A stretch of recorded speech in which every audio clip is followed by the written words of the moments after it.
Hello friends, welcome to my YouTube channel Mathsology. आज की video में बीएड का एक हमारी बुक होती है चाइल्डहुड एंड ग्रोइंग अप। उसमें हमारा टॉपिक होता है बाल विकास का अर्थ एवं परिभाषा और बाल विकास के सिद्धांत। उन्हीं के बारे में आज हम वीडियो में चर्चा करने वाले हैं। तो जैसे कि आप स्क्रीन पर देख भी पा रहे हैं, बाल विकास का अर्थ और परिभाषा। ठीक है, सबसे पहले मैं आपको बता देता हूँ, बाल विकास दो शब्दों से मिलकर बना है, बाल और विकास। ठीक है, जहां बाल का अर्थ केवल बालक अथवा बाल्यकाल विशेष से नहीं है। यहाँ बाल का अर्थ केवल बालक या बाल्यकाल से नहीं है, अपितु गर्भावस्था के प्राणी से लेकर परिपक्वता प्राप्त कर रहे, यानी जो शिशु गर्भ में होता है वहां से लेकर और जब प्राणी पूर्ण अपने जीवन के अनुभव ग्रहण कर लेता है वहां तक, या ग्रहण कर चुका होता है व्यक्ति से भी है। बाल का अर्थ केवल बाल्यकाल से ही नहीं है। ठीक है, और विकास का अर्थ क्या होता है?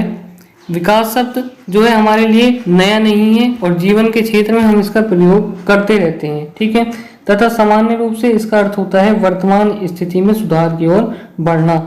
जिस प्रकार एक शिशु पहले लेटता है, फिर थोड़ा बैठता है, फिर थोड़ा उठता है, थोड़ा थोड़ा चलना सीखता है और अंत में दौड़ता है, यानी अपनी वर्तमान स्थिति से जब वो आगे बढ़ा तो और डेवलप होता चला गया। तो ये है वर्तमान स्थिति में सुधार की ओर बढ़ना, क्या है? विकास है। मनुष्य के साथ जुड़ जाने पर इस शब्द का अर्थ और विस्तृत हो जाता है। क्यों हो जाता है? क्योंकि हम देखते हैं कि जब शिशु गर्भावस्था में होता है तभी से उसके विकास की प्रक्रिया प्रारंभ हो जाती है। जब गर्भावस्था में होता है तब वह उसका शारीरिक विकास होता है, और जब वह पृथ्वी पर आ जाता है, संसार में आ जाता है, तो उसमें नाना प्रकार के विकास होने शुरू हो जाते हैं, जो आगे भी बताया गया है। हम देखते हैं कि जन्म की पूर्व अवस्था से लेकर मृत्यु पर्यंत तक व्यक्ति में निरंतर अनवरत परिवर्तन होते हैं। इस लाइन में भी कहा गया है इन परिवर्तनों की गति में परिवर्तन होता रहता है। देखिए, जैसे जैसे चेंजेस होते हैं तो कभी ऐसा होता है कि शिशु में एकदम से परिवर्तन हुआ, फिर कुछ ठहरा, स्थिरता आई, फिर परिवर्तन होता है, फिर स्थिरता आती है। तो इस क्रम से परिवर्तन हो सकता है, लेकिन गति जो है पूर्णतः रुकती नहीं है। यह परिवर्तन निम्नलिखित पक्षों में होता है। परिवर्तन के प्रकार भी बताए गए हैं: शारीरिक विकास, मानसिक, ज्ञानात्मक तथा बोधात्मक विकास, भाषा विकास, उसकी लैंग्वेज डेवलप होती चली जाती है, संवेगात्मक विकास, सृजनात्मक विकास, सौंदर्यात्मक विकास, नैतिक विकास और सामाजिक विकास। आगे हम बाल विकास की परिभाषा की बात करते हैं। देखिए, बाल विकास की परिभाषा कई विद्वानों ने दी, लेकिन मैं आपको यहाँ 3 विद्वानों की परिभाषा प्रोवाइड कराने वाला हूँ। सबसे पहले बर्क ने जो परिभाषा दी है उनके अनुसार क्या है?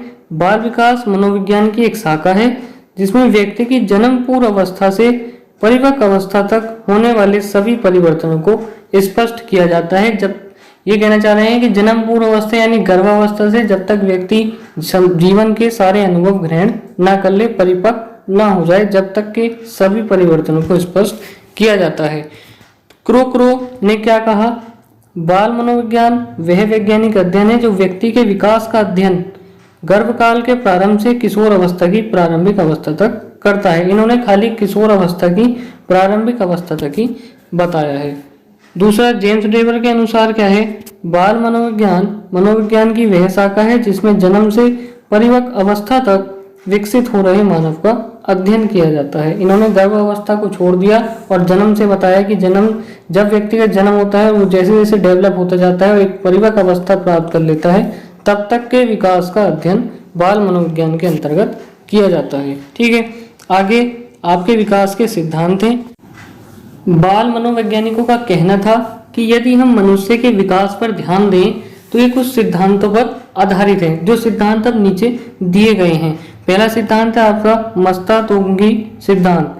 देखिए, इसके अकॉर्डिंग क्या है? इस सिद्धांत के अनुसार प्राणी का मस्तक पहले विकसित होता है, बाद में उसके अंगों का विकास होता है।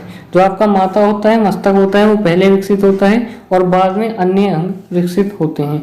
मानव रचना में सिर पहले, फिर धड़, अंत में हाथ पैर की उंगलियों का विकास होना बताया गया है। दूसरा सिद्धांत आता है आपका निकट स्थिर दूर स्थिर सिद्धांत। शरीर की दूरी से निकट वाले अंग पहले और दूरी से दूर वाले अंग बाद में विकसित होते हैं। यह इस सिद्धांत से प्रकट होता है। इसलिए हृदय, फेफड़ा, सीना आदि पहले विकसित होते हैं और हाथ पैर बाद में विकसित होते हैं। ठीक है।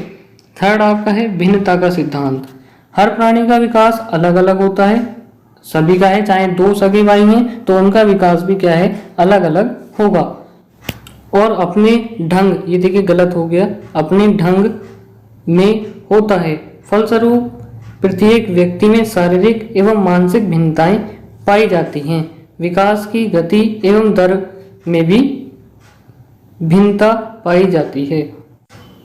फोर्थ सिद्धांत की बात करें तो फोर्थ सिद्धांत होता है हमारा सह संबंध का सिद्धांत। प्रत्येक व्यक्ति के शारीरिक, बौद्धिक, भावात्मक, नैतिक, आध्यात्मिक, सामाजिक आदि विकास अलग अलग होते हैं, सबके अलग अलग ढंग से होते हैं, परंतु उनमें एक दूसरे के साथ संबंध अवश्य पाया जाता है। देखिए अगर आपका मानसिक विकास, शारीरिक विकास हो रहा है तो धीरे धीरे आपका मानसिक विकास भी होता चला जाएगा। मानसिक विकास हो रहा है तो आपका बौद्धिक विकास होता चला जाएगा, भावात्मक विकास होता चला जाएगा, आप समाज के बारे में जानते चले जाओगे तो आपका सामाजिक विकास होता चला जाएगा। ठीक है। तो सब में जो है रिलेशन होता है, संबंध अवश्य पाया जाता है, अन्यथा इकाई रूप से व्यक्ति का विकास संभव नहीं है, एक एक करके व्यक्ति का विकास जो है संभव नहीं है। फिफ्थ है सरल से जटिल की ओर का सिद्धांत।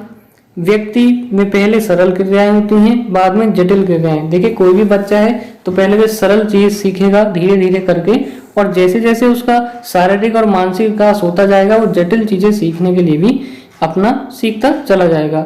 अन्यथा इस आधार पर पहले स्थूल अंग बढ़ते हैं फिर सूक्ष्म एवं जटिल अंग। उन्होंने कहा पहले स्थूल अंग बढ़ते हैं फिर सूक्ष्म एवं जटिल अंग। इस सिद्धांत से बालक पहले अंगों का प्रयोग करता है, बाद में मस्तिष्क का। आपने भी देखा होगा कि बालक बचपन में अपने ही कल्पना में खोए रहते हैं और अपने हाथ पैर ऐसे चलाते रहते हैं। ठीक है। और फिर बाद में वो चीजों को पहचानना शुरू कर देते हैं, यानी मस्तिष्क का प्रयोग करना प्रारंभ कर देते हैं। निरंतर विकास का सिद्धांत 6 है हमारा। इसके अनुसार गर्भधारण होने से लेकर मृत्यु तक प्राणी विकास करता रहता है, निरंतर वो विकास करता रहता है, हम पहले भी पढ़ चुके हैं। विकास क्रम का सिद्धांत। विकास एक क्रम में होता है, जैसे अभी पहले भी बताया गया था। जीवन एक क्रम से बढ़ता है, पहले शिशु लेटा रहता है, फिर कुछ उठता है, पुनः बैठता है, अंत में खड़ा होता है और सबसे बाद में दौड़ता फिरता है। उसका विकास एकदम से नहीं हो जाता, धीरे धीरे सभी विकास की प्रक्रिया चलती रहती है। अगला सिद्धांत है हमारा निश्चित दिशा का सिद्धांत। इसके अनुसार विकास की एक निश्चित प्रकृति होती है। जैसे जैसे मनुष्य का विकास पशु की अपेक्षा धीमी गति से होता है। एनिमल्स का जो डेवलपमेंट है वो जल्दी हो जाता है अकॉर्डिंग टू अ मैन। हर एक प्राणी में पहले कुछ विकास होता है, फिर उसमें स्थिरता आती है। देखिए पहले थोड़ा सा डेवलप हुआ, फिर थोड़ी सी स्थिरता आएगी, पुनः वो विकास करेगा और पुनः गति बढ़ती है। अगला सिद्धांत है हमारा अवांछित व्यवहार के स्वतः दूर होने का सिद्धांत। हर मनुष्य में किसी विशेष अवस्था में कुछ बुराई होती है, अवांछित व्यवहार होता है। जैसे आपने कभी कभी देखा भी होगा कि छोटे बच्चे जो हैं थोड़ा अभद्र भाषा बोलने लगते हैं या जो है चोरी करने लगते हैं, तो एक विशेष अवस्था होती है। तो क्या है इस सिद्धांत के अकॉर्डिंग, इस सिद्धांत के अनुसार कुछ अवांछित व्यवहार व्यक्ति करता है, जैसे इसमें बताया गया है, वह उस अवस्था विशेष के समाप्त होने पर अपने आप दूर हो जाता है। और जैसे जैसे वो बालक बड़ा होगा उसमें जो है बौद्धिक विकास होता चला जाएगा, तो वो ये चीजें समझने लगेगा कि ये चीजें क्या हैं, गलत हैं, तो वो अपने आप उसे छोड़ता चला जाएगा। इस प्रकार उसमें परिवर्तन होता है। जैसे शिशु शुरू में चीजों से डरता है, आपने देखा होगा कोई भी बालक किसी भी वस्तु से डर जाता है, ठीक है, लेकिन कुछ बड़ा होने पर उसे छूने लगता है, उसका प्रयोग करने लगता है। तो यही थे गाइस विकास के सिद्धांत। आगे आपको बीएड से रिलेटेड और टॉपिक्स पर वीडियो मिलने वाली हैं। वीडियो अच्छी लगी है तो एक लाइक तो बनता है, और इसी तरह की वीडियोस और देखने के लिए बीएड के नोट्स अपने तैयार करने के लिए चैनल को सब्सक्राइब कर लें, बेल आइकन होगा प्रेस कर दें ताकि आने वाले वीडियो का नोटिफिकेशन आप मिस भी ना कर पाएं। धन्यवाद।